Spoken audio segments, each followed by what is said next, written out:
प्रायोजक हैं LIC, हर पल आपके साथ।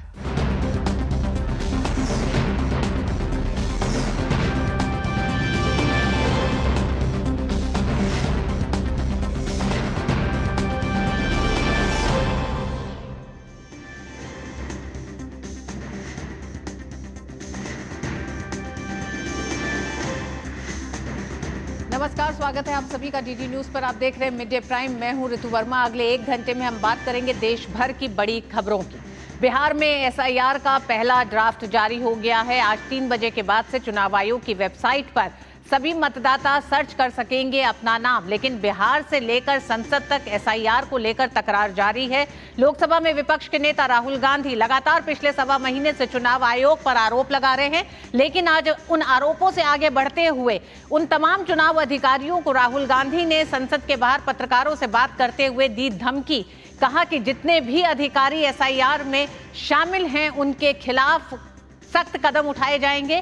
धमकी यहां तक दी कि अगर रिटायर हो जाएंगे उसके बाद भी ढूंढ के उनको बख्शा नहीं जाएगा। होगी इसी पर विस्तार से चर्चा की। SIR 3 बजे के बाद आज जारी होगा। किस तरह के प्रावधान किए गए हैं पहले ड्राफ्ट को जारी करने के साथ ही, और दूसरी तरफ विपक्ष किस तरह की रणनीति के साथ SIR को घेरने के लिए चुनाव आयोग को कटघरे में खड़ा कर रहा है। आइए शुरुआत करेंगे लेकिन अभी तक की बड़ी खबरों के साथ। चुनाव आयोग ने जारी की ड्राफ्ट मतदाता सूची। SIR प्रक्रिया के तहत तैयार की गई है सूची। 1 सितंबर तक दर्ज की जा सकती है आपत्ति।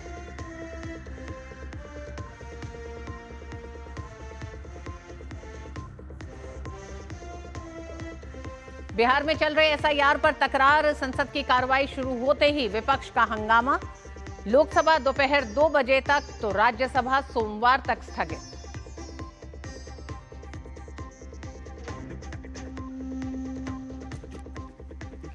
प्रधानमंत्री मोदी ने देशवासियों से स्वतंत्रता दिवस भाषण के लिए मांगे सुझाव।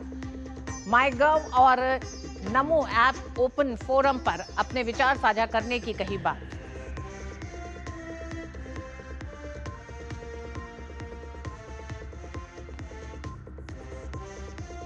हिमाचल प्रदेश के मंडी में लैंडस्लाइड से एक बार फिर बड़ी तबाही। चंडीगढ़ मनाली राष्ट्रीय राजमार्ग अवरुद्ध।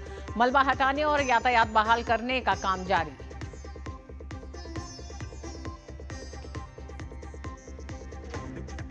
आज ओवल टेस्ट के दूसरे दिन भारत को करुण नायर और वॉशिंगटन सुंदर से बड़ी पारी की उम्मीद। वहीं क्रिस वोक्स की चोट पर रहेगी इंग्लैंड की नजर।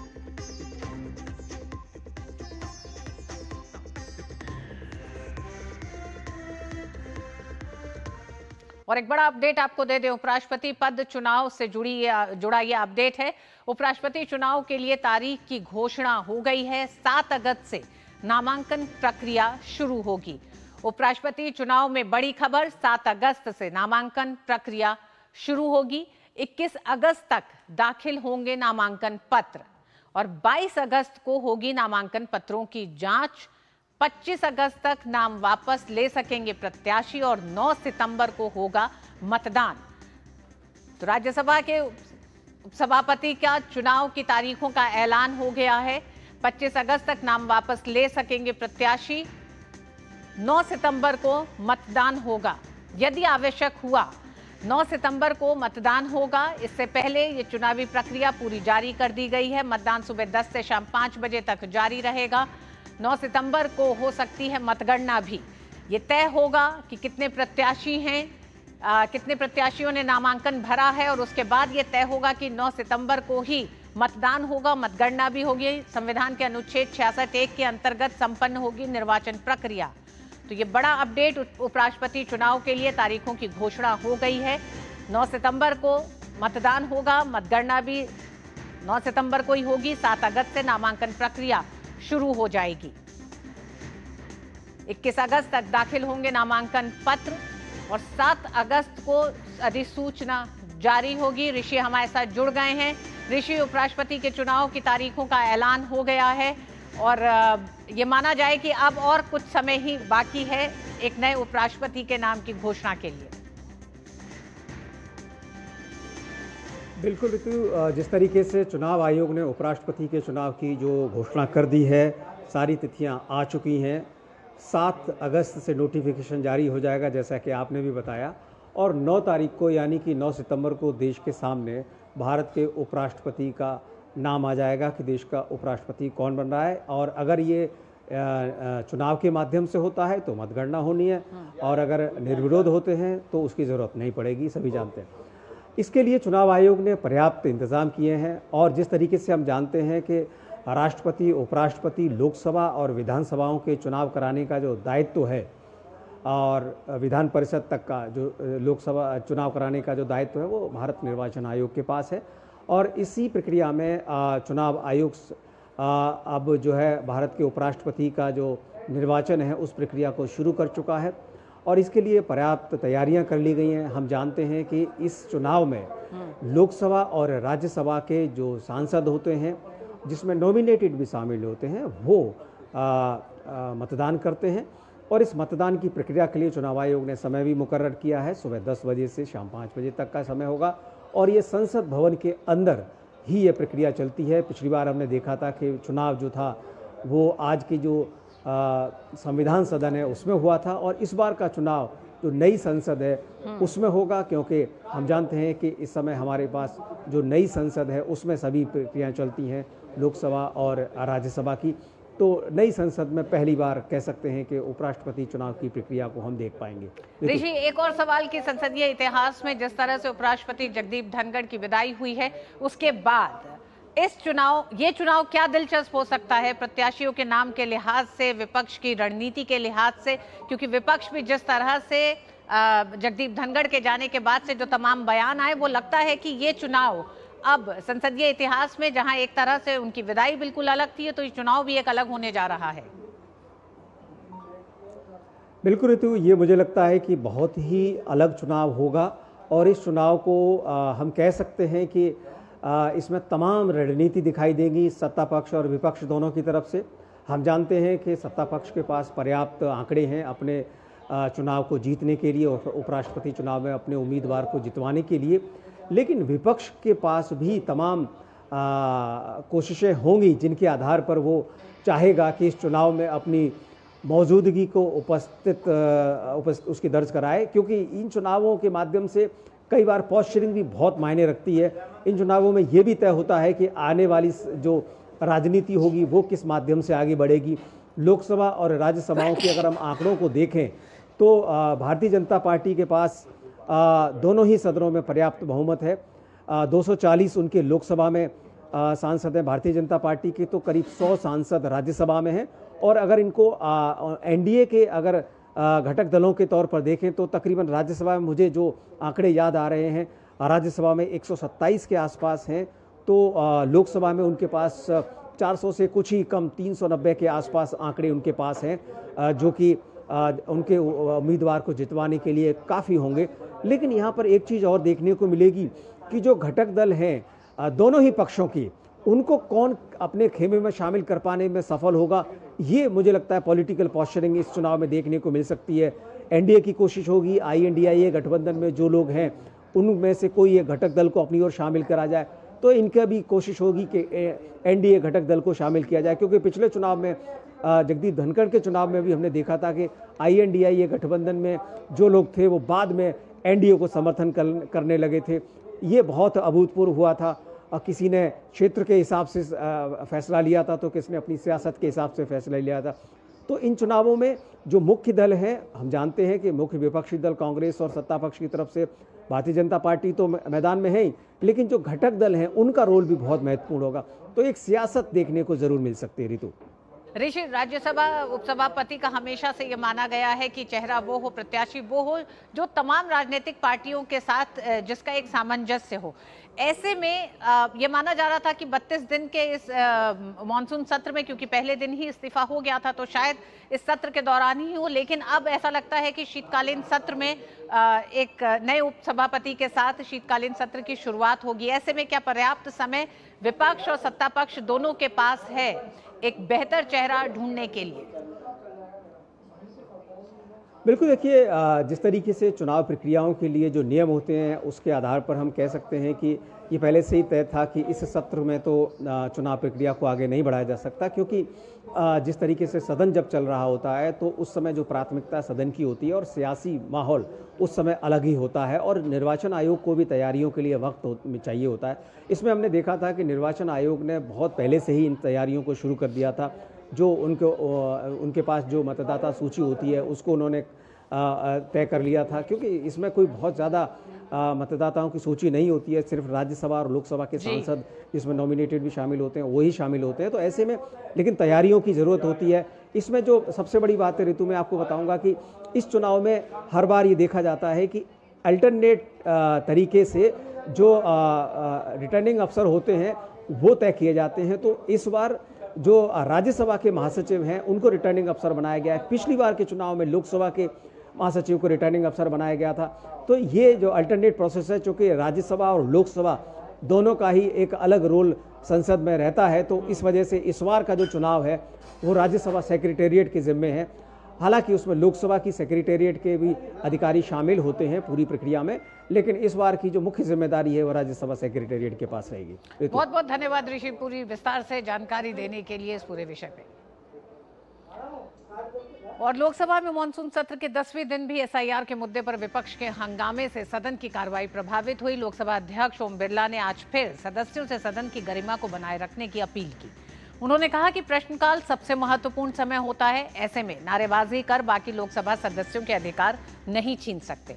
विपक्ष के हंगामे के चलते लोकसभा अध्यक्ष ओम बिरला ने सदन की कार्रवाई को दोपहर 2 बजे तक स्थगित कर दिया। मैं आपसे लगातार आग्रह कर रहा हूं, प्रश्नकाल बहुत महत्वपूर्ण समय होता है, संसद का सबसे महत्वपूर्ण समय होता है। माननीय सदस्य अपनी बात को उठाते हैं। मैं आपसे आग्रह करता हूं कि आप सदन की सीट पर बैठे हैं, माननीय सदस्य का हक है, अधिकार है। आप इस तरीके से नारेबाजी तख्तियों से माननीय सदस्यों का अधिकार नहीं छीन सकते। ये गलत तरीका है, गलत आचरण है, गलत व्यवहार है आपका। वहीं एसआईआर के मुद्दे पर हंगामे के चलते राज्यसभा की कार्रवाई सोमवार तक के लिए स्थगित कर दी गई है। राज्यसभा की कार्रवाई जब शुरू हुई तब बिहार में मतदाता सूची के गहन पुनरीक्षण के मामले में संसद में हंगामा और विरोध प्रदर्शन जारी रहा।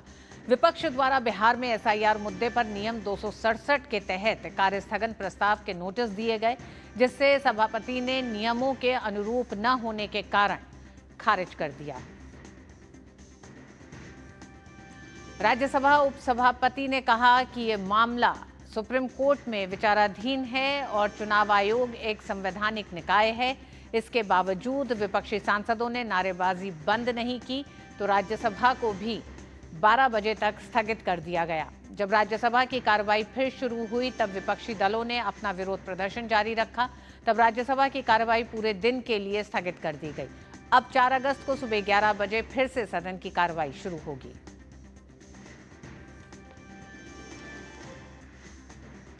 अनुज हमारे साथ मौजूद हैं। लोकसभा और राज्यसभा की कार्रवाई एसआईआर को लेकर बाधित रही है। राज्यसभा सोमवार तक के लिए स्थगित कर दी गई है, लोकसभा 2 बजे तक के लिए स्थगित हुई है। अनुज, एक बार फिर एसआईआर का मुद्दा, जिसमें सरकार बहुत साफ कर चुकी है कि ये चुनाव आयोग से जुड़ा मसला है, इसको संसद के भीतर इस पर चर्चा 267 का नोटिस भी दिया गया चर्चा के लिए, उसको भी एक तरह से खारिज किया गया इसी आधार पर कि क्योंकि चुनाव आयोग का ये एक संवैधानिक संस्था का मसला है, ये संसद के भीतर इस पर चर्चा नहीं हो सकती। तो आखिर तकरार की बड़ी वजह है क्या? क्या कोई टेक्निकल इशू आ रहा है या क्या कारण दिखाई देता है? देखिए, एसआईआर के मुद्दे को लेकर विपक्ष लगातार, क्योंकि आज 10वां दिन है इस सत्र का और ये मुद्दा लगातार विपक्ष के जो तमाम दल हैं वो इसको सदन के बाहर और सदन के अंदर लगातार उठा रहे हैं। सबसे बड़ी बात ये है कि जिस तरीके से ऑपरेशन सिंदूर को लेकर पहले विपक्ष ने लगातार मांग की थी कि उस पर चर्चा होनी चाहिए और सरकार ने बार बार कहा था कि जो विधायी कार्य जो लिस्ट हैं अभी उनको पहले पूरा कर लेते हैं और उसके बाद सिंदूर पर चर्चा होगी। और हम जानते हैं कि सरकार ने उस पर चर्चा भी कराई। इसी तरीके से सिंदूर की चर्चा पूरी भी नहीं हुई थी ऋतु। इसी बीच में एक नई मांग विपक्ष ने उठाई कि एसआईआर के मुद्दे पर सदन में चर्चा हो, और इस पर लगातार सत्ता पक्ष इस बार को कहता रहा है कि वो चर्चा के लिए तैयार हैं।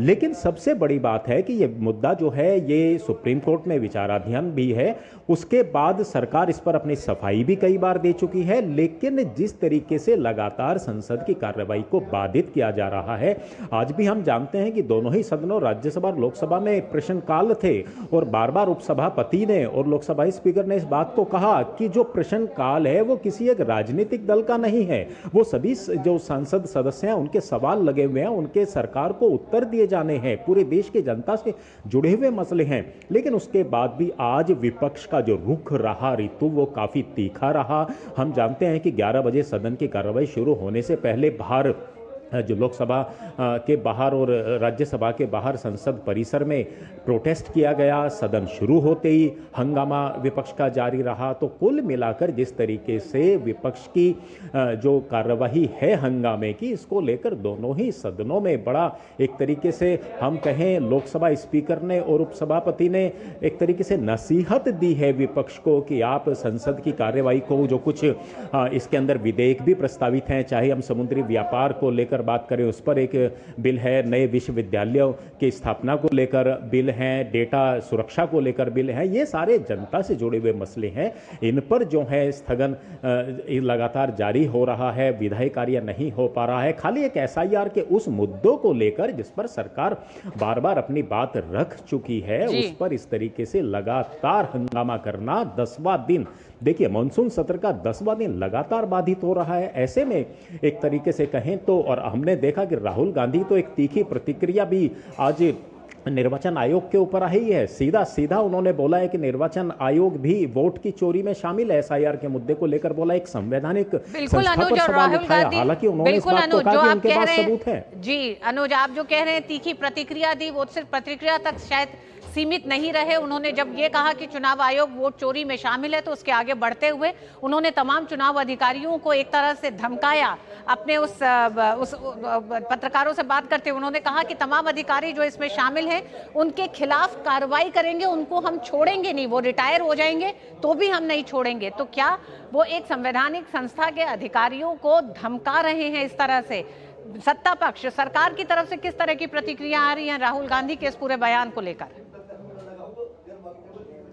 देखिए, जिस तरीके से राहुल गांधी ने बाहर सदन के बाहर पत्रकारों से बातचीत करते हुए जो आज ये तीखा हमला बोला है, निश्चित तौर पर इस पर राजनीति गरमाती हुई जरूर दिखाई देगी, क्योंकि राहुल गांधी ने जो आरोप लगाए हैं वो सीधे सीधे देश की एक बड़ी संवैधानिक संस्था पर आरोप लगाए हैं, और ये बात उन्होंने कही है कि उनके पास सबूत हैं। तो निश्चित तौर पर जो सत्ता पक्ष है वो इस बात को कहेगा कि आपके पास सबूत है तो आप रखिए। आप लोकसभा के अंदर, संसद के अंदर आप इन बातों को बोलते हैं, पत्रकारों से बातचीत करते हुए बेबुनियाद आरोप लगाते हैं, तो इसके सबूत निश्चित तौर पर जो दावा राहुल गांधी ने किया है, सत्ता पक्ष इसकी मांग करेगा कि वो इन सबूतों को दिखाएं। इतना बड़ा आरोप लगाना बिल्कुल निश्चित तौर पर राहुल गांधी को ये अपनी बात बिल्कुल साफ करनी पड़ेगी, और हमें लगता है कि आने वाले दिनों में इस पर जो है राजनीति और गरमाती हुई जरूर दिखाई देगी, क्योंकि देश की एक बड़ी संस्था पर, संवैधानिक संस्था पर ये आरोप लगाए गए हैं। ऋतु जी हाँ, बिल्कुल। चुनाव आयोग पर अगर इतना बड़ा आरोप लगाया जा रहा है विपक्ष द्वारा, तो विपक्ष के पास खुला मैदान है कि वो कोर्ट तक जा सकता है उन तमाम सबूतों को लेकर,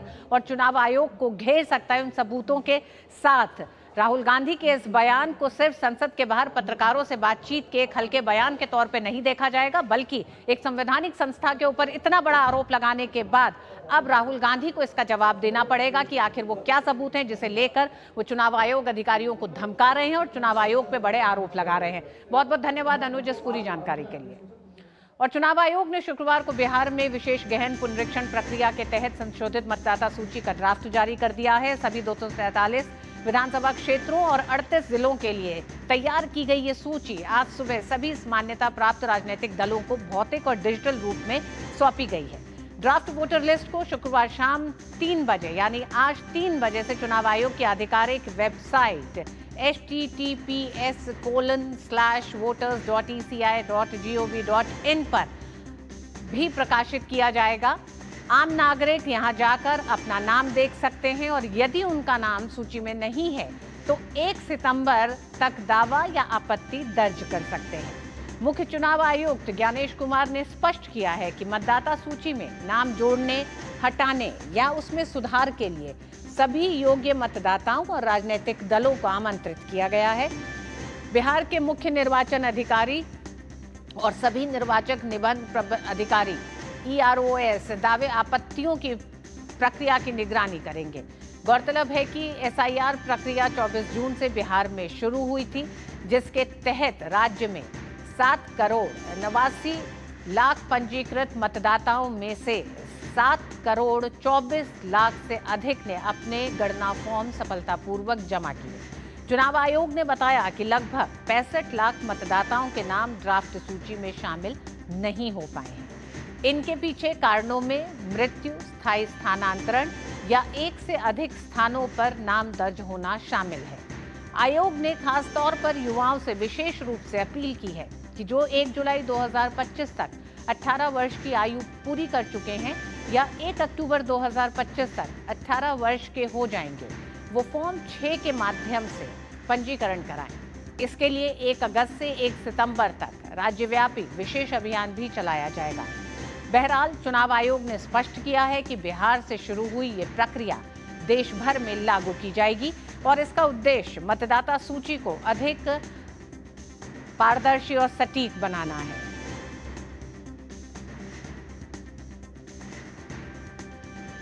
आज से 1 सितंबर तक पूरे बिहार में विशेष अभियान चलाया जाएगा। 3 बजे पहला ड्राफ्ट SIR का जारी कर चुका है चुनाव आयोग। 3 बजे से चुनाव आयोग की वेबसाइट पर इस ड्राफ्ट को देखा जा सकता है। मतदाता अपने नाम को सर्च कर सकते हैं। साथ ही 1 सितंबर तक जिनके नाम इसमें शामिल नहीं हैं, वो चुनाव आयोग और बिहार निर्वाचन अधिकारी से जाके बात कर सकते हैं। और जो 1 जुलाई को तमाम युवा जो 18 वर्ष के हो रहे हैं, उनके लिए विशेष अभियान 1 सितंबर तक चलाया जा रहा है।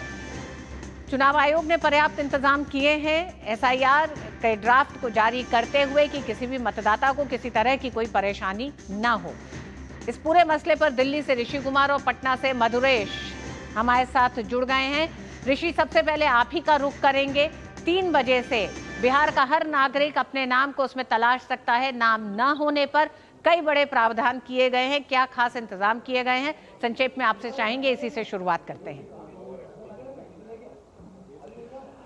देखिए ऋतु, निश्चित तौर से एक ऐतिहासिक पल है। बिहार विधानसभा चुनाव की जो पूरी प्रक्रिया है SIR को लेकर, जो चुनाव आयोग ने प्रक्रिया शुरू की, इसके माध्यम से जो सूची है उसको चुनाव आयोग आज 3 बजे अपलोड कर रहा है। और ये सूची उसने तमाम राजनीतिक दलों को और जो जिला निर्वाचन अधिकारी हैं उनके पास ये सूची पहले से ही भेजी जा चुकी है। आधिकारिक रूप से कहा जा सकता है कि ये सूची 3 बजे अपलोड की जाएगी, क्योंकि इसमें जनता अपना अपना नाम देख पाएगी और जिनका नाम नहीं है और जो अपनी सभी शर्तों को पूरा करते हैं उनके पास पर्याप्त समय है। 1 महीने का समय दिया गया है, जिसमें कि आप अपनी आपत्ति दर्ज कराकर इन आपत्तियों के आधार पर अपना नाम दर्ज करवा सकते हैं। इस पूरी प्रक्रिया में देखें तो हम जानते हैं कि सबसे बड़ा जो प्रक्रिया की जो शुरुआत होती है वो BLO के माध्यम से होती है। और इस बार चुनाव आयोग ने राजनीतिक दलों से भी कहा था कि आप BLA को शामिल करवा सकते हैं और इसको चुनाव आयोग ने मान्यता दी थी और इन्होंने BLO को मदद करके तमाम जो पूरी प्रोसेस है उसमें अहम भूमिका निभाई। अब BLO के माध्यम से इस प्रक्रिया को एक बार फिर से देखा जाएगा। जिसका नाम नहीं है वो BLO के माध्यम से आगे बढ़ेगा, क्योंकि हम जानते हैं इस पूरी प्रक्रिया में वही शुरुआती चरण होता है और इसमें जो इलाके का जो SDM होता है उसके पास ये अधिकार होता है, क्योंकि किसी का नाम अगर काटा जाता है तो उसमें पर्याप्त कारण दर्ज होते हैं और चुनाव आयोग किसी का भी नाम काटने से पहले एक आधार तय करता है। और चूंकि हम जानते हैं कि इसको चुनौती भी दी जा सकती है, इसलिए चुनाव आयोग ने पूरी तैयारी की है, पूरी गंभीरता से इस सूची को तैयार किया है। और इसमें अगर कोई त्रुटि रहती है, क्योंकि मानवीय त्रुटियों की संभावनाएं सभी जगह पर होती हैं, अगर कोई त्रुटि रहती है उस त्रुटि को 1 महीने के अंतर्गत उसमें जो SDM लेवल पर इसको शामिल कराने का प्रावधान है। जैसे मैं आपको उदाहरण के तौर पर संक्षेप में बताना चाहूँगा कि अगर किसी व्यक्ति का नाम इस आधार पर काटा गया है कि वो भारत का नागरिक नहीं है, मान लीजिए, तो इस आधार पर, क्योंकि इसको उसके पास जबकि डॉक्यूमेंट सभी हैं, तो अगर इस प्रक्रिया को हम समझना चाहेंगे, अगर वो चैलेंज करता है और इसमें किसी वजह से, चाहे वो उसके साथ किसी ने प्रतिशोध के माध्यम से ही ऐसा करवा दिया गया हो, तो उसको भी एसडीएम लेवल पर डिकोडिफाइड किया जाएगा और अगर उसके साथ गलत हुआ है तो एसडीएम लेवल पर इस फैसले को करके उसको तुरंत सूची में शामिल करने के आदेश जारी किए जा सकते हैं। यानी कि जो पूरी प्रक्रिया है उसको पारदर्शी बनाया गया है और इसमें किसी को भी परेशान या घबराने की जरूरत नहीं है। चुनाव आयोग कहता है कि किसी के पास अगर कुछ भी नहीं है और अगर उसको सूची में शामिल नहीं किया गया है तो चुनाव आयोग अपने स्तर पर, यानी कि जो भारत निर्वाचन आयोग का जो हर जिले में जो प्रतिनिधि है, जो सक्षम अधिकारी है, भारत निर्वाचन जिला अधिकारी, उसके माध्यम से एसडीएम के पास ये पूरे अधिकार हैं, उसके पास ये अधिकार हैं और उसको ये पावर दी गई है कि वो इस आधार पर रेक्टिफाई करे और अगर किसी भी व्यक्ति का नाम गलत तरीके से दुर्भावनावश काटा गया है तो उसमें शामिल कराए। तो आयोग का कहना है कि उनका काम है कि कोई भी मतदाता न छूटे, यहाँ तक कि किसी को भी शामिल कराने की जिम्मेदारी भी चुनाव आयोग की है। तो गलत तरीके आयोग के पास, आयोग का साफ कहना है, उनके साथ हमारी जो तमाम बैठकें हुई, मीटिंग में भी उन्होंने कहा कि गलत भ्रांति फैलाई जा रही है, आयोग मतदाताओं के साथ है और उनके लिए ही काम कर रहा है। ठीक ऋषि, नंबर काफी बड़ा है। मधुरेश, किस तरह से बिहार की जनता देख रही है? 3 बजे से बिहार वासियों को अपने नाम उसमें सर्च करेंगे और ये पाएंगे कि वो लोग शामिल हैं, लेकिन वो 65 लाख जिनकी एक तरह से चुनाव आयोग कह रहा है कि वो 65 लाख कई अलग अलग कारणों से इसमें नहीं शामिल हैं, उनकी पड़ताल किस तरह से होगी? राजनीतिक पार्टियों को ये लिस्ट फिजिकल और डिजिटल दोनों उसमें फॉर्म में दे दी गई है। किस तरह से राजनीतिक पार्टियां अब 3 बजे का इंतजार कर रही हैं? देखिए, राजनीतिक पार्टियों को ये लिस्ट पहले से प्रोवाइड करा दी गई है और राजनीतिक पार्टियां जो खास करके जो विपक्ष है वो इसके मंथन में जुट गई है। एक दूसरा अपडेट मैं अभी का आपको और बताना चाहूंगा कि अभी जानकारी मिली है कि बिहार की 12 राजनीतिक पार्टियों को आज चुनाव आयोग ने मिलने के लिए शाम 4:30 बजे बुलाया है और उसके बाद जो ड्राफ्ट जारी किए जाएंगे उस पर एक मंथन बैठक की जाएगी। अगर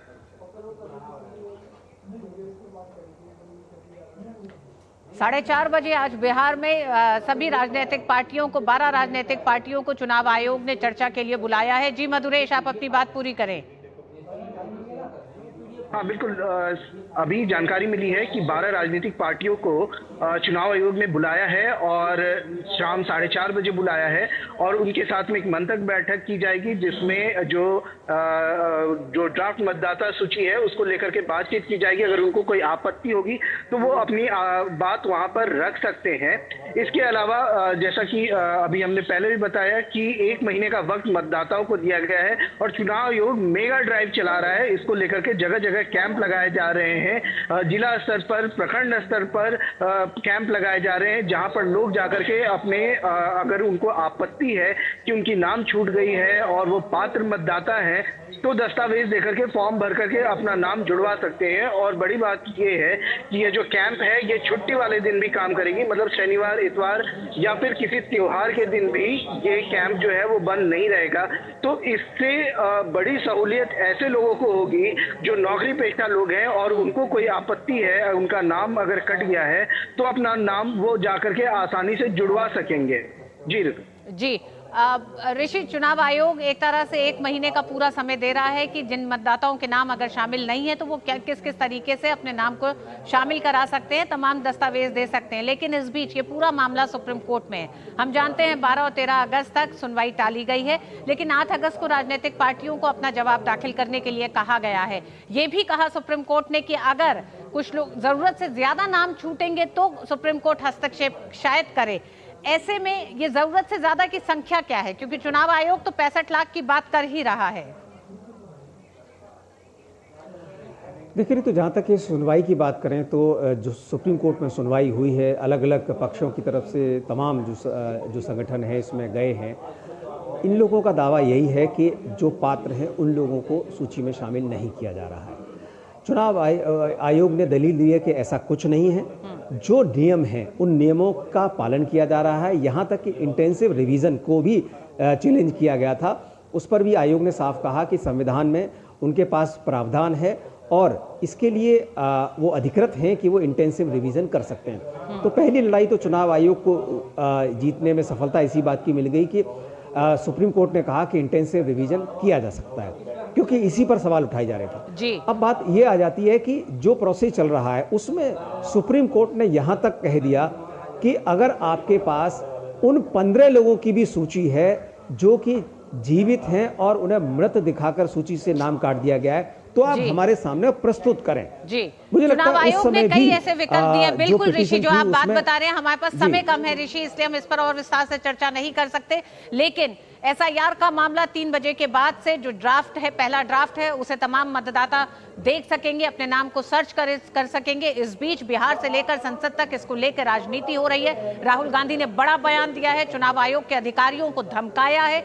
जिस अंदाज में उन्होंने कहा है कि अगर वो रिटायर भी हो जाएंगे तो भी नहीं बख्शे जाएंगे। देखना होगा कि किस तरह से, क्योंकि ये पूरा मामला अभी सुप्रीम कोर्ट में है। चुनाव आयोग एक संवैधानिक संस्था है, ऐसे में संवैधानिक संस्था के मौजूदा अधिकारियों को जो सर्विस में, अगर उनको इस तरह से धमकाया जा रहा है तो सुप्रीम कोर्ट क्या स्वतः संज्ञान लेगी या फिर सरकार किस तरह से इस पूरे मामले पे और चुनाव आयोग क्या करता है राहुल गांधी के इन बयानों को लेकर।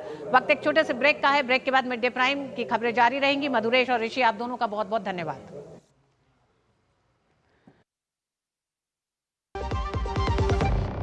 टाइम पे खा लेना और प्लीज बाइक धीरे चलाना जी। और ये तुम्हारी सेफ्टी के लिए।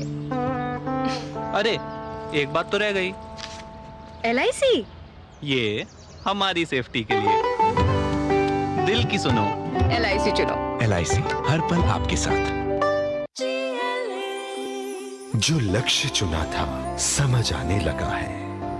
GLA यूनिवर्सिटी, उच्च लक्ष्य की निश्चित प्राप्ति। सर बेरी पुलाव ट्राई करो, मस्त है।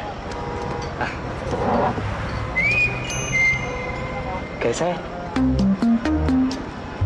अरे उसको काहे को घूरता है? टिप्स इग्नोर करने का, अपना दिमाग लगाकर ऑर्डर देने का। मार्केट का स्टॉक टिप्स बहुत लोग देता है, डेंजरस हो सकता है। कंपनी और रिस्क पूरा समझने का, फिर इन्वेस्ट करने का।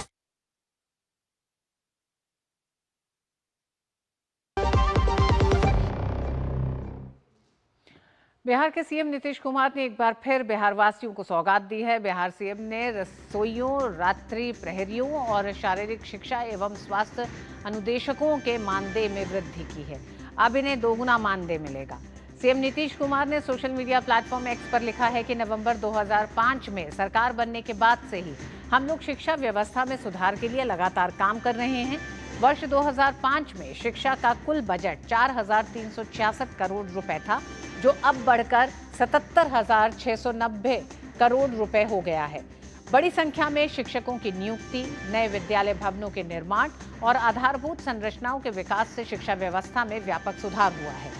शिक्षा व्यवस्था को सुदृढ़ बनाने में रसोइयों, रात्रि प्रहरियों तथा शारीरिक शिक्षा एवं स्वास्थ्य अनुदेशकों ने महत्वपूर्ण भूमिका निभाई है और इसे ध्यान में रखते हुए हम लोगों ने इन कर्मियों की मानदेय राशि में सम्मानजनक वृद्धि करते हुए इसे दोगुना करने का निर्णय लिया है। शिक्षा विभाग के अंतर्गत मध्याह्न भोजन में कार्यरत रसोइयों के मानदेय में दोगुनी वृद्धि करते हुए 1,650 रुपए से इसे बढ़ाकर 3,300 रुपए करने का निर्णय लिया गया है। वहीं माध्यमिक और उच्च शिक्षा विद्यालय में कार्यरत रात्रि प्रहरी का मानदेय 5,000 रुपए से दोगुना करते हुए अब इसे 10,000 रुपए करने का निर्णय लिया गया है। इसी के साथ शारीरिक शिक्षा और स्वास्थ्य अनुदेशकों का मानदेय 8,000 रुपए था, जिसे दोगुना करते हुए अब 16,000 रुपए करने का निर्णय लिया गया है। साथ ही इनकी वार्षिक वेतन वृद्धि 200 रुपए की जगह पर अब 400 रुपए करने का भी निर्णय हुआ है। इससे कार्यरत कर्मियों के मनोबल में वृद्धि होगी और वे अधिक उत्साह और लगन से अपने कार्य को करेंगे।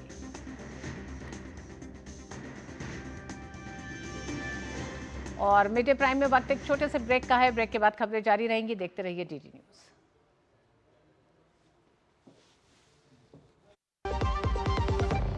जब 3 साल के अक्षर को अचानक हॉस्पिटल में एडमिट होना पड़ा तो पॉलिसी बाजार की टीम ने तुरंत वहां पहुंचकर उनका लाखों का क्लेम अप्रूव करवाने में पूरी हेल्प की। बीमारी में हेल्थ इंश्योरेंस ही काम आएगा। पॉलिसी बाजार पर 1 करोड़ का हेल्थ इंश्योरेंस सिर्फ 360 रुपए महीने से शुरू। जो लक्ष्य चुना था समझ आने लगा है। GLA यूनिवर्सिटी, उच्च लक्ष्य की निश्चित प्राप्ति। राजधानी दिल्ली को कूड़े से आजादी मिलेगी। दिल्ली सरकार की पहल पर आज से 1 महीने के लिए कूड़े से आजादी स्वच्छता अभियान शुरू हो गया है। इसके तहत एमसीडी के सभी विभागों और जोनल अधिकारियों को विशेष जिम्मेदारियां दी गई हैं। अभियान की शुरुआत में कार्यालयों की सफाई से होगी, जहां पुराने कागज, फर्नीचर और इन तमाम चीजों को रिसाइकलिंग के लिए भेजा जाएगा। हर कार्यालय में गीले और सूखे कचरे के लिए 2 कूड़ेदान अनिवार्य होंगे। अगस्त में हर शनिवार झुग्गी बस्तियों में नालियों की सफाई और कचरा हटाने का विशेष अभियान चलेगा। 1 से 15 अगस्त तक 500 से अधिक प्रमुख वाणिज्यिक बाजारों में रात के समय सफाई होगी। जितने कमर्शियल मार्केट्स हैं उन सब में रात के समय सफाई होगी। 4 से 14 अगस्त तक सार्वजनिक सामुदायिक शौचालयों, पेट्रोल पंप, रेस्टोरेंट और होटलों के शौचालयों का निरीक्षण और सुधार होगा। और आइए सीधे आपको लिए चलते हैं बीजेपी मुख्यालय। इस समय बीजेपी सांसद मालेगांव बॉम्ब ब्लास्ट और उसको लेकर जो राजनीति हो रही है उस विषय पर है। कल हमारे वरिष्ठ नेता रविशंकर प्रसाद जी ने भी प्रेस कॉन्फ्रेंस किया था और कल जो एनआईए अदालत ने 2008 में हुए मालेगांव बॉम्ब ब्लास्ट को लेकर फैसला सुनाया था, 7 निर्दोषों को कल छोड़ा गया था, इस विषय पर विस्तार से प्रेस कॉन्फ्रेंस किया है।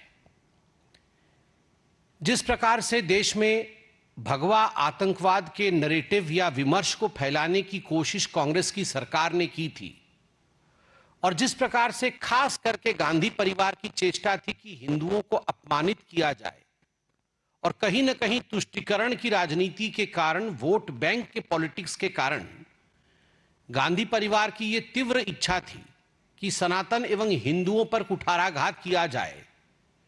कल मालेगांव ब्लास्ट पर जो वर्डिक्ट आया कोर्ट का, उसके पश्चात यह विमर्श, यह नैरेटिव औंधे मुंह गिरा है।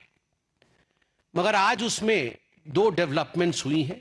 2 new developments have come up in the Malegaon blast today. Both of them are political developments which have shed new light in this. 2 विमर्श आज उभर के आए हैं। पहला विमर्श है मालेगांव बॉम्ब ब्लास्ट के दौरान जो एटीएस थी जिसने इन्वेस्टिगेट किया, उस एटीएस के एक अधिकारी जिनका नाम है महबूब मुजावर, उनका एक खुलासा आज हुआ है। वह खुलासा बहुत ही चौंकाने वाला है। आज इस प्रेस कॉन्फ्रेंस में महबूब मुजावर के इस खुलासे के विषय में बातचीत होगी। और दूसरा, राहुल गांधी जी के कहने पर पृथ्वीराज चौहान, पूर्व मुख्यमंत्री और कांग्रेस के कद्दावर नेता ने जिस प्रकार का बयान दिया है, कल भी दिया और आज भी दिया है, उस पर भी इस प्रेस कॉन्फ्रेंस में चर्चा होगी। पहले महबूब मुजव्वर जो कि एटीएस अधिकारी रहे, 2008 में मालेगांव में बॉम्ब ब्लास्ट होने के पश्चात जो जांच समिति गठित की गई थी, उस जांच समिति के एक अहम हिस्से थे। उनके वक्तव्य के विषय में बात करते हैं। आज ही सुबह उन्होंने खुलासा किया है, महबूब जी ने खुलासा किया है कि उनके जो उच्च अधिकारी थे, जो वो एटीएस को हेड करते थे और जो सरकार के बड़े लोग थे, उन्होंने बहुत ज्यादा प्रेशर डाला था महबूब जी के ऊपर, एटीएस के ऊपर, कि किसी भी कीमत पर इस भगवा आतंकवाद विमर्श को, इस सैफरन टेरर नैरेटिव को और आगे बढ़ाने के लिए आरएसएस अर्थात राष्ट्रीय स्वयं सेवक संघ के आदरणीय सरसंघ चालक माननीय श्री मोहन भागवत जी को गिरफ्तार करना चाहिए।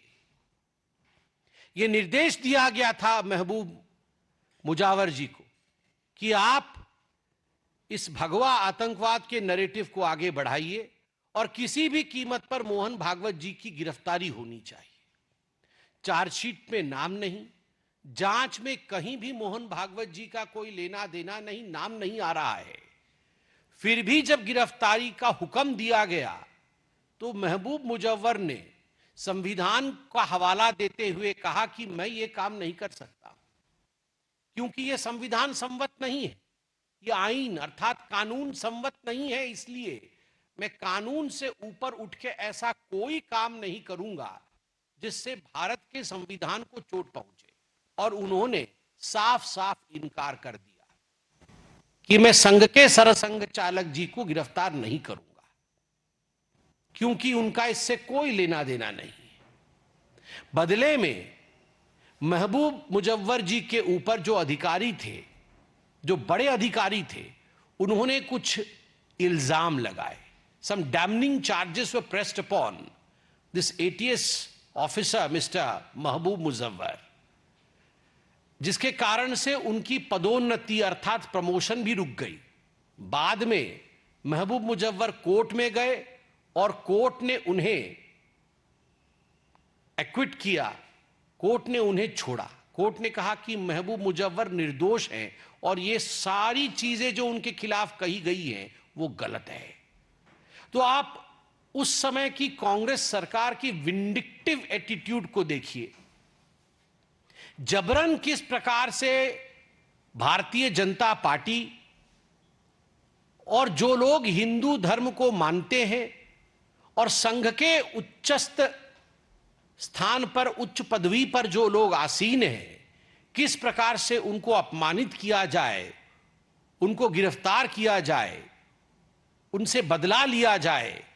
इस प्रकार के विंडिक्टिव एटीट्यूड के साथ उस समय की कांग्रेस पार्टी काम कर रही थी और यह सब कुछ गांधी परिवार के कहने पर हो रहा था।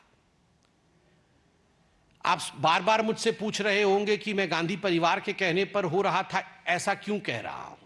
इसका उत्तर माननीय प्रधानमंत्री जी ने अपने ऑपरेशन सिंदूर के दौरान दिए हुए भाषण में बड़े स्पष्ट रूप से कहा था कि एक बहुत बड़ा नेता है जिसने अमेरिका में जाकर वहां के जो खुफिया तंत्र है वहां कहा था कि हमें सिम्मी से बड़ा खतरा हिंदू आतंकवाद से है आज हिंदुस्तान में।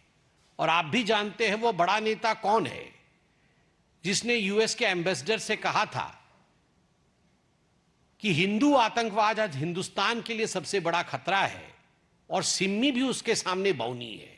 तो स्वाभाविक रूप से गांधी परिवार का एक ये एजेंडा था कि वोट बैंक की राजनीति के लिए किसी भी प्रकार से सनातन को अपमानित किया जाए। और महबूब मुजव्वर बार बार अपने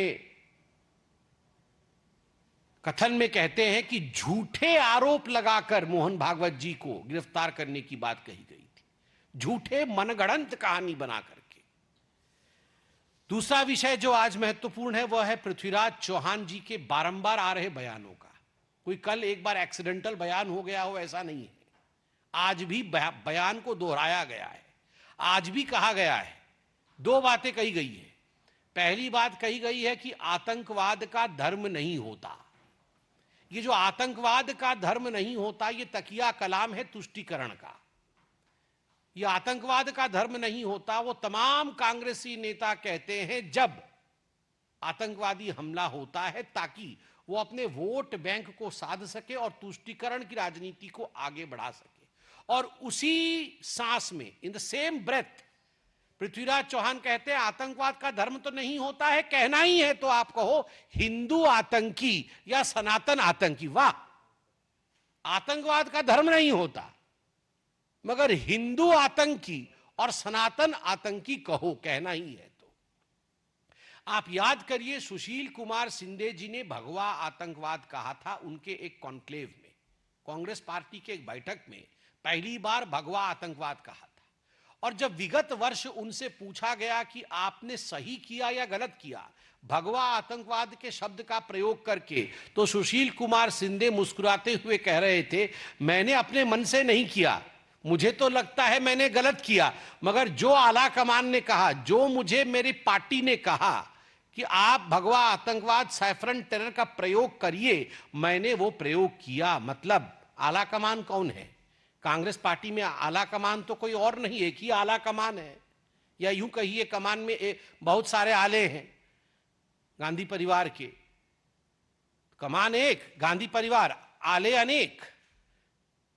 प्रियंका गांधी वाड्रा, राहुल गांधी, सोनिया गांधी, तो ये सारे गांधी परिवार के लोगों ने ही सुशील कुमार शिंदे के ऊपर ये प्रेशर बनाया था कि आप भगवा आतंकवाद शब्द का प्रयोग करिए। और आज जो पृथ्वीराज चौहान कह रहे हैं, इसमें भी कोई दो मत नहीं है कि उनके आला कमान ने ही कहा होगा। अब 1 वर्ष बाद वो जब किताब लिखेंगे तो उसमें आएगी ये बात कि मुझे भी कहा गया था कहने के लिए। और ये कांग्रेस पार्टी की पुरानी आदत है। याद करिए 18 फरवरी 2007 को जब समझौता एक्सप्रेस में ब्लास्ट हुआ था, लश्कर-ए तोयबा के आतंकवादी, जो एक प्रतिबंधित संगठन है, उसके पूर्व मुखिया सफदर नागोरी की गिरफ्तारी हुई थी। केवल सफदर नागोरी की नहीं, पाकिस्तान के 2 आतंकवादी भी गिरफ्तार हुए थे।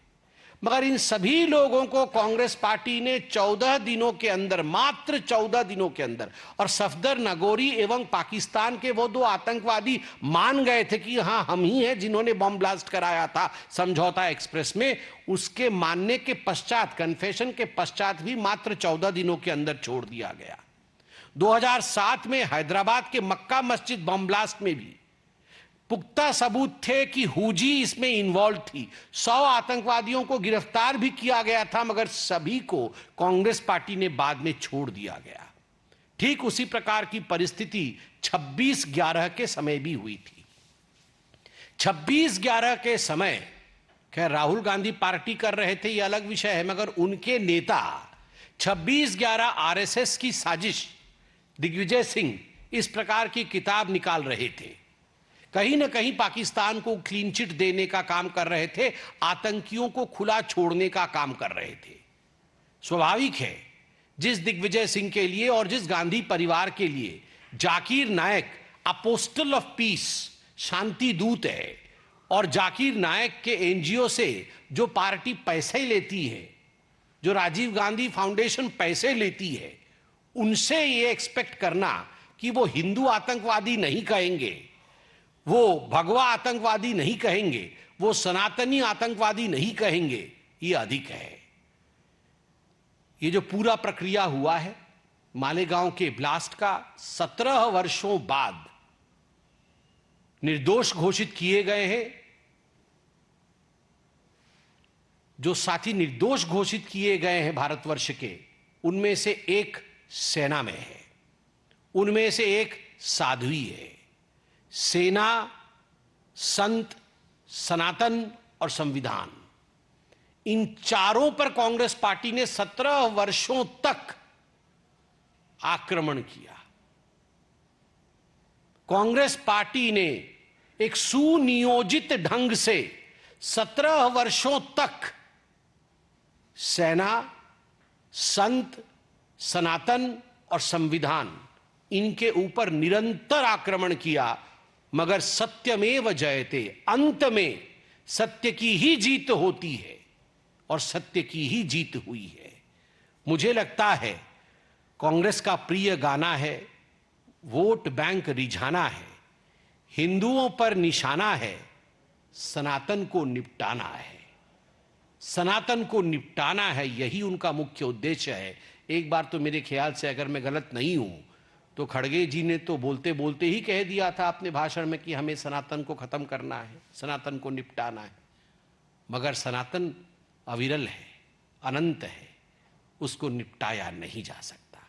धन्यवाद। कोई प्रश्न हो तो अवश्य पूछें।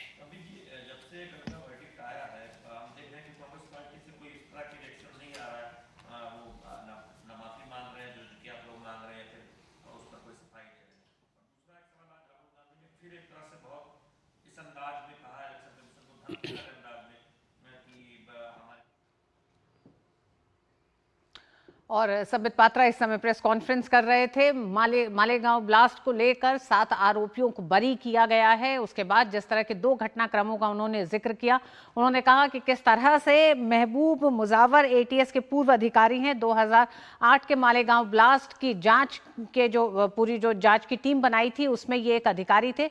इन्होंने बताया, इन्होंने ये खुलासा किया है कि किस तरह से इन पर दबाव डाला जा रहा था एटीएस के प्रमुख अधिकारियों और कांग्रेस के नेताओं का कि आरएसएस प्रमुख मोहन भागवत को इस पूरे मालेगांव ब्लास्ट में किसी तरह शामिल करते हुए उनकी गिरफ्तारी की जाए, जिसको लेकर उन्होंने मना किया था और फिर उनको उसके परिणाम भी भुगतने पड़े थे। तो विस्तार से बता रहे थे संबित पात्रा कि किस तरह से कांग्रेस की पूरी मंशा रही है भगवा आतंकवाद जैसा नैरेटिव गढ़ने का, और इस नैरेटिव को गढ़ने में उन्होंने भारत के बहुसंख्यकों का अपमान किया है। बहुसंख्यकों को आतंकवाद को लेकर टारगेट करने की बात की। पृथ्वीराज कांग्रेस के नेता जो है उनका लगातार ये कहना है कि आतंकवाद का कोई धर्म नहीं होता, तो अगर धर्म नहीं होता तो आतंकवादी को या तो सनातन आतंकवादी कहा जाए या हिंदू आतंकवादी कहा जाए। इसको भी लेकर संबित पात्रा हमलावर हुए कांग्रेस पर। वक्त एक छोटे से ब्रेक का है, ब्रेक के बाद खबरें जारी रहेंगी। और ब्रेक से पहले आपको बता दें कि देश की राजधानी दिल्ली में आज एक मेगा मॉक ड्रिल का आयोजन किया जा रहा है। भूकंप के बढ़ते खतरे को देखते हुए राजधानी के 11 जिलों के 55 स्थानों पर होने वाला ये अभ्यास नागरिकों को आपात स्थिति में सजग और सुरक्षित प्रतिक्रिया देना सिखाएगा। ये मॉक ड्रिल प्रशासन और जनता के बीच बेहतर समन्वय स्थापित करने की दिशा में भी एक महत्वपूर्ण कदम माना जा रहा है। दिल्ली में कैसी चल रही है ये मॉक ड्रिल, इसका जायजा लिया। और आइए सीधे आपको लिए चलते हैं झारखंड। राष्ट्रपति भारतीय प्रौद्योगिकी संस्थान धनबाद के 45वें दीक्षांत समारोह में मुख्य अतिथि के तौर पर शामिल हो रही हैं। सदस्य, अभिभावकगण, प्रिय विद्यार्थियों, देवियों और स्वजनों, सभी को नमस्कार, जोहार। IIT ISM धनबाद के दीक्षांत समारोह के अवसर पर आप सबके बीच आना मेरे लिए प्रसन्नता की बात है। मैं सभी उपाधि और पदक प्राप्त करने वाले विद्यार्थियों को बहुत बहुत बधाई देती हूँ। प्रिय विद्यार्थियों, ये दीक्षांत समारोह आपके जीवन में एक महत्वपूर्ण अवसर है। इस अवसर पर आपकी अनेक वर्षों की मेहनत और संघर्ष तथा उपलब्धियों का सम्मान किया जा रहा है। दीक्षांत समारोह जीवन के एक नए अध्याय की शुरुआत का प्रतीक भी है।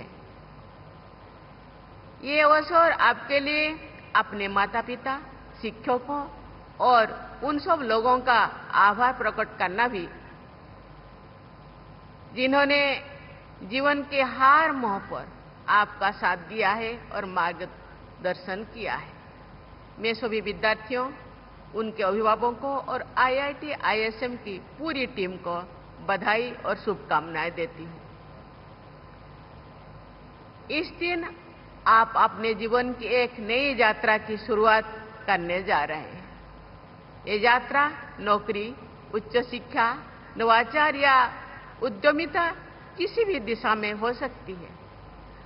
IIT ISM के विद्यार्थियों के लिए ये दिन विशेष रूप से महत्वपूर्ण है, क्योंकि आप एक विश्व स्तरीय संस्थान से शिक्षा प्राप्त करके अपने ज्ञान और कौशल का उपयोग दुनिया में सकारात्मक बदलाव लाने के लिए कर सकते हैं।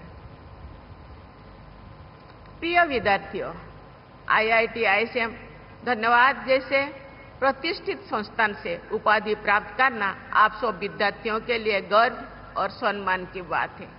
ये संस्थान भारत के शैक्षणिक और तकनीकी इतिहास में एक विशिष्ट स्थान रखता है।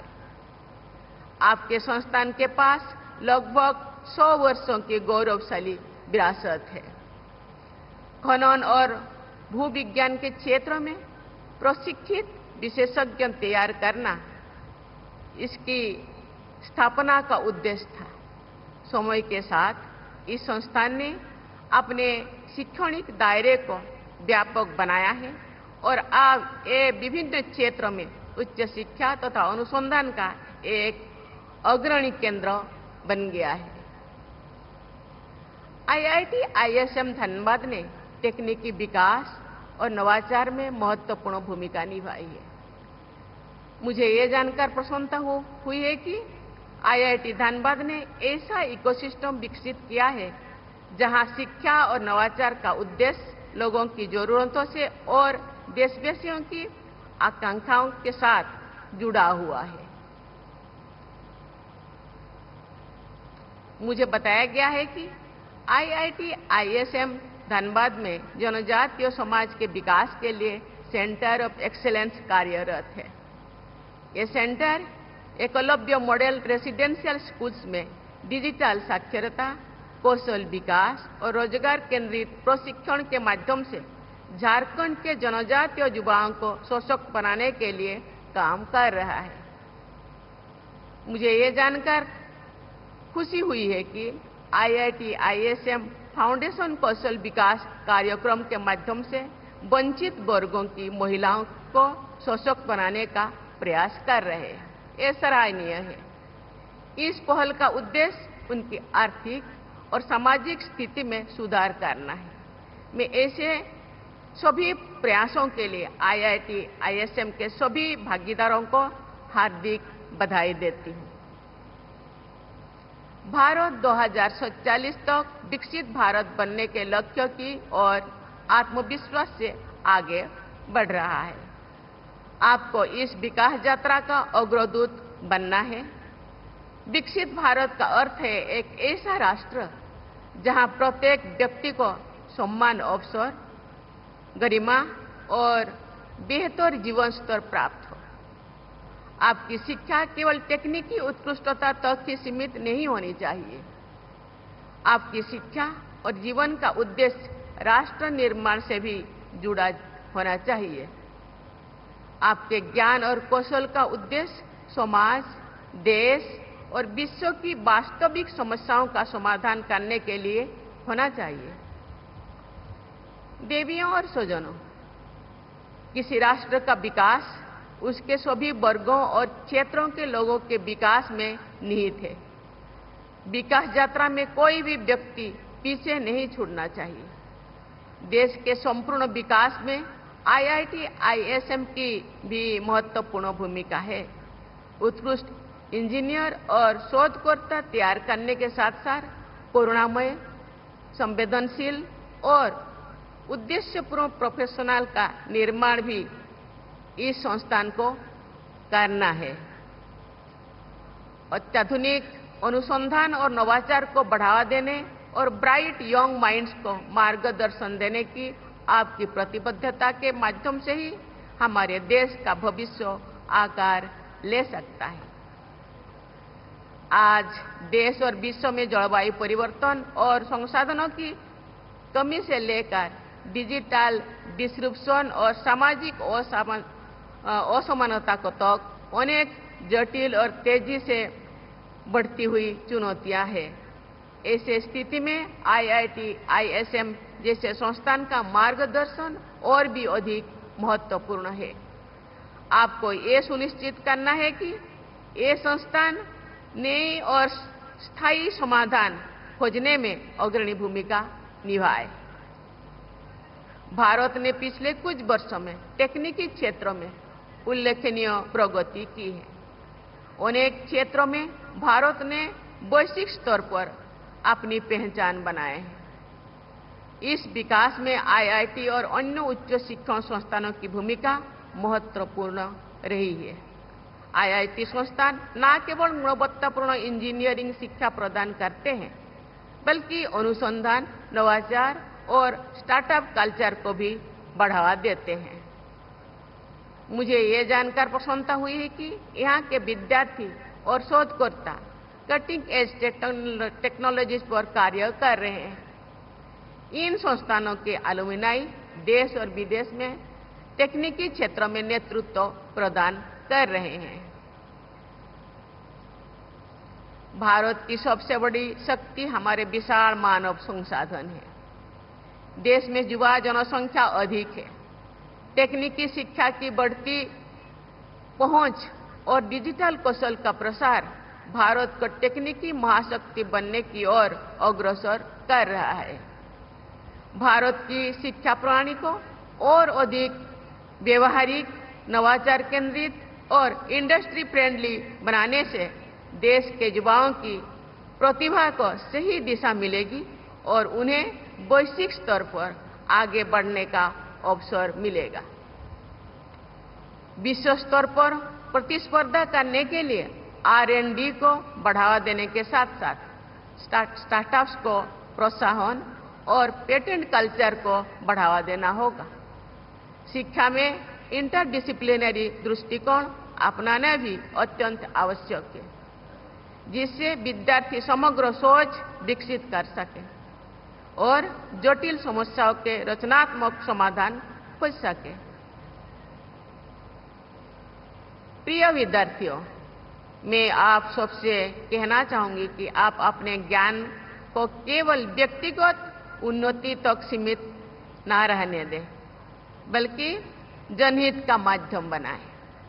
इसका उपयोग एक मजबूत और अधिक न्यायपूर्ण भारत के निर्माण के लिए करें, जहां आगे बढ़ने के अवसर सबके लिए उपलब्ध हो। इसका उपयोग ग्रीन इंडिया के निर्माण के लिए भी करें, जहां विकास प्रकृति की कीमत पर नहीं, बल्कि उसके साथ सामंजस्य बनाकर हो। आप भविष्य में जो कुछ भी करें, उसमें आपकी बुद्धिमत्ता के साथ साथ सहानुभूति और उत्कृष्टता के साथ साथ नैतिकता भी झलकनी चाहिए। केवल नवाचार नहीं, करुणा से प्रेरित नवाचार दुनिया को बेहतर बनाता है। इसी पे ध्यान देना चाहिए। भारत आज जिस ऐतिहासिक परिवर्तन की ओर बढ़ रहा है, आप उसके साथी ही नहीं बल्कि निर्माता भी है। मेरी मंगल कामना है कि आपने जो शिक्षा प्राप्त की है वो आपके विचारों को विस्तार दे, आपके उद्देश्यों को उन्नत बनाए और आपको मानवता की सेवा करने के लिए सशक्त बनाए। आप सभी के उज्जवल और सार्थक भविष्य के लिए मेरी हृदय से शुभकामनाएं। बहुत बहुत धन्यवाद। जय हिंद, जय भारत। IIT धनबाद के छात्रों को उज्जवल भविष्य की शुभकामनाओं के साथ दीक्षांत समारोह में शामिल हुई राष्ट्रपति द्रौपदी मुर्मू।